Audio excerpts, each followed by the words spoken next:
ನೀರಿಗಾಗಿ ಕಣ್ಣಲ್ಲಿ ಕಂಬನಿ, ಸಾಯೋ ಮುನ್ನ ನೀರು ಕೊಡಿ. ಕೈ ಮುಗಿದು ಬೇಡಿಕೊಂಡ ವೃದ್ಧ.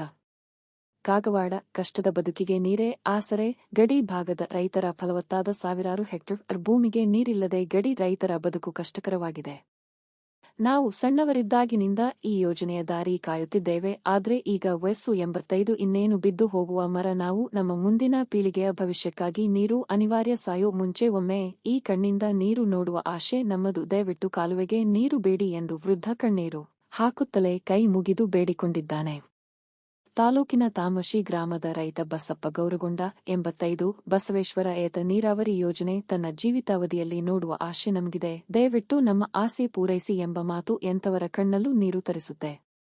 ಜನಪ್ರತಿನಿಧಿ ಹಾಗೂ ಅಧಿಕಾರಿಗಳ ಬೇಜವಾಬ್ದಾರಿ ನಡೆಯಿಂದ ಜನರು ರೋಸಿ ಹೋಗಿದ್ದು, ರೈತರ ಕಷ್ಟ ಯಾರಿಗೂ ತಿಳಿಯದಂತಾಗಿದೆ. ದಿನಂಪ್ರತಿ ಟೊಳ್ಳು ಭರವಸೆ ಮಾತಿನಿಂದ ರೈತರ ಆಶಾ ಗೋಪುರ ಕಳಚಿದಂತಾಗಿದ್ದು, ಆದಷ್ಟು ಬೇಗ ನೀರು ಪೂರೈಕೆಯಾಗಲಿ ಎಂಬ ಹಂಬಲ ಎಲ್ಲರದ್ದಾಗಿದೆ.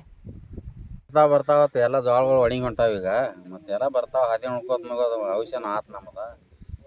ನೋಡ್ರಿ ಏನು ವ್ಯವಸ್ಥೆ ಮಾಡ್ರಿ ಅಂತ ಹೇಳೋದು. ಮತ್ತೇನು ನಾವು ಒಂದು ಜರ ಕಣ್ಣಾರಲ್ಲಿ ನೋಡೋ ಹಂಗೆ ಮಾಡ್ರಿ. ವಯಸ್ಸು ಆಗೈತಿ ನಮ್ದು. ನೋಡ್ರಿ ಲಘು ಲಘು ನೀರು ಹಾಂ ಲಘು ಏನು ನಮ್ದು ವ್ಯವಸ್ಥೆ ಮಾಡ್ರಿ.